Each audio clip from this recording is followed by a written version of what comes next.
Kahapon pala mga Marikoy, maaga ako nakapag-withdraw dahil birthday ng pinaka-pogi kong tatay. Siya naman talaga yung pinaka-pogi dahil nag-iisa lang siya. At medyo iniba ko ngayon yung pagbibigay ko ng pera. Madalas kasi mga Marikoy, gumagawa talaga ako ng mga DIY money cake. Noon, papapiliin ko siya kung regalo or 30,000.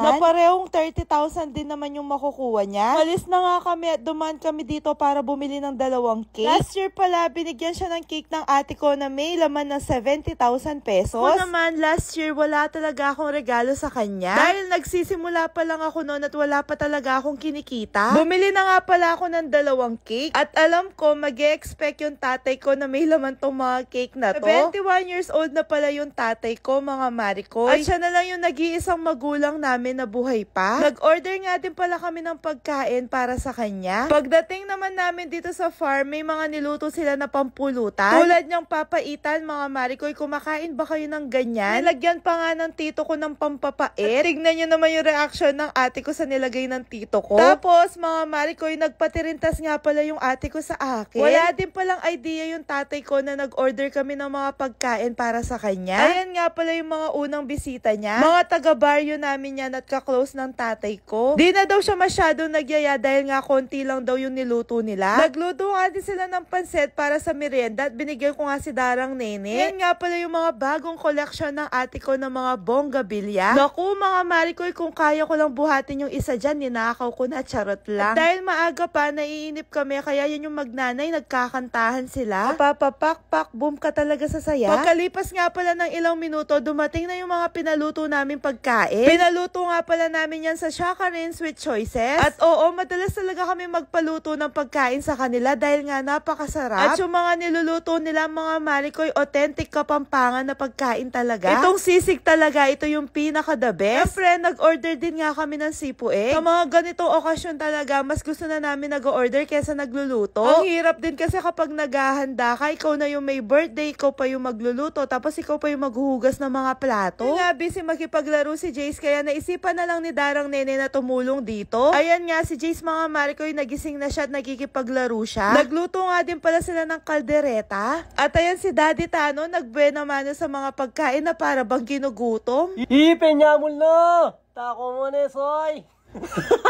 Doraemon! Halos pampulutan nga yung mga niluto nila dahil nga yung mga bisita ng tatay ko, mga Dabber Cats niya. Ito na nga hinihintay yung collab, si Apon Joy at Darang Nene. At kahit mamayang gabi pa yung birthday ng tatay ko, di naman kami naiinip dito sa farm. Habang naghihintay nga kami ng mga bisita, nagkukwentuhan at bonding moments na rin namin to. Ating na nga din pala sila Precious Angel at yung isang kapatid ng tatay ko. At dahil nga nagugutom na yung mga alaga ng ate ko, kaya pinakain niya na muna. Masakit na po, taka ng dapay tang handa ng tatang ko. Ayan nga pala yung isang kapatid ng tatay ko, tapos ayan naman yung mga Dabber Cats niya. At ewan ko sa dalawang to kung anong ginagawa nilang init-init. At kakasunod ko nga sa kanila, tingnan nyo yung nangyari sa mga tsinelas ko. Actually, di lang yung mga tsinelas, pati yung mga paa ko nagmukha ng dugyot. Di na lang talaga itong si Daddy Tano, laging may dalang KS wipes. Kakakuskus ko nga at kakalinis sa mga tsinelas ko, mga Marikoy, nakalimutan ko na para lang pala sa mga tsinelas, para sa mga sneakers, mga sapatos. Kaya wag nyong gagayahin yung ginawa ko, mga Marikoy. Di po safe ito sa mga balat natin. Sobrang effective talaga to na panglinis ng mga tsinelas. At dahil nga halos nandito na yung mga bisita ng tatay ko, kaya naisipan na namin ipablow sa kanya yung mga cake. Pinadala pa nga namin yung mga cake sa 2 apo niya na si Joe at saka si Kuya Tenten. Sabi nga pala namin sa tatay ko, 2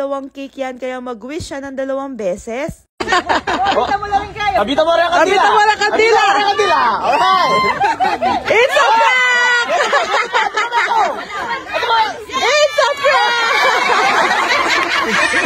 At bago pa nga ma-disappoint yung tatay ko, ayan na nga mga Marikoy, pinapili ko na nga siya. Sinisilip niya pa nga sa mga likod kung ano yung mga nakasulat. At ang napili niya nga mga Marikoy ay regalo, kaya dali-dali naman kinuha ko na yung regalo. Sabi pa! Bukla pa!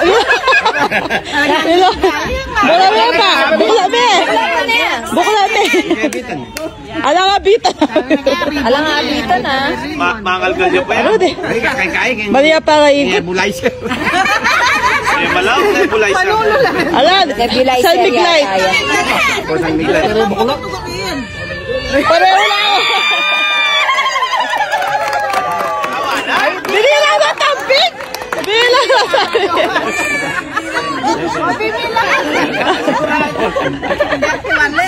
Ay, ito talaga yung regalo eh.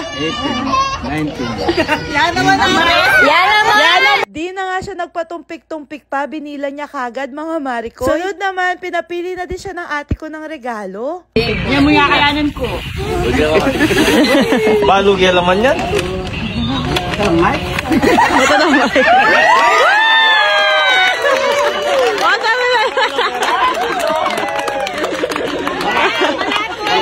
Nangingi na nga sila ng balato sa kanya. Pagkatapos niyan, kumain na, tapos may mga kumakanta habang kumakain.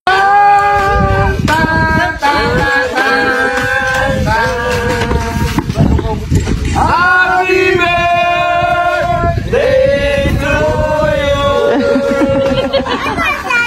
Happy birthday to you. Happy birthday to you. Happy birthday. Happy birthday.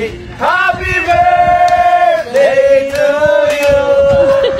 Dumating na nga din pala yung mga kapatid ng nanay ko, mga kamag-anak namin sa mother side. Nyo ba mga Marikoy, bata pa lang kami magkakapatid, pinangarap na namin to. Pinangarap na namin na mabigyan ng magandang buhay yung mga magulang namin. Kaya nga lang kasi maagang nawala si mama. Dahil nga di naman kami mayaman dati, lumaki lang din kami sa hirap. At dahil nga nag-iisa na lang din yung magulang namin, kaya gusto namin ibigay yung best para sa kanya. Madami nga nagsasabi na maganda daw yung pagpapalaki sa amin. Dahil yon sa mga magulang namin. Alam nyo ba, bata pa lang ako, namulat na ako sa ate ko. Yung ate ko kasi maaga siyang kumayod. At every time na nagsasahod siya, mga Marikoy, lagi siya may dalang grocery. Lahat ng sinasahod niya, mga Marikoy, binibigay niya sa mama ko. Kaya dati, nangangarap ako na makapagtapos ako ng pag-aaral para magkaroon ako ng magandang trabaho. Iniisip ko pa lang yung feeling na uuwi ka sa bahay, ang dami mong dalang grocery, ang saya-saya ko na. Alam nyo ba, di ako nakafocus sa love life, no? Kala nga nila dati, di na ako mag-aasawa. Para sa akin kasi, darating at darating din yung tamang tao para sa'yo. Pero yung mga magulang natin, habang tumatanda tayo, mas tumatanda sila. Lumilipas yung mga oras nila, mga Marikoy. Kaya habang nandyan pa yung mga magulang natin, mahalin natin sila. Kung kaya nating ibigay sa kanila, ibigay na natin, wag na natin pagkait yun. At oo, di natin obligasyon yung mga magulang natin. Ang importante, paminsan-minsan, nabibigay natin yung mga nakakapagpasaya sa kanila. Alam nyo ba, yung tatay ko talaga never nang hingi sa amin. Kaya siya pa yung nagbibigay sa amin. Kapag pumupunta kami sa farm, lagi kami binibigyan ng mga bunga ng mga tanim niya. Mini grocery din kasi sila nila Apon Joy. At doon sa mini grocery nila, pinapaikot talaga nila yung pera. Tapos doon sila kumukuha ng panggastos nila araw-araw. Haba na nga ng kwento ko, mga Marikoy, nakalimutan ko nang sabihin sa inyo na pagkatapos namin kumain, nagkasiyahan kami dito. Nagkantahan at nagsayawan na nga din. Alam nyo ba, lagi din nilang tinatanong kung may lahi ba daw kami. Kung may lahi ba daw kami na nahaluhan. Talas daw kasi yung mga kinikilos namin, di na normal.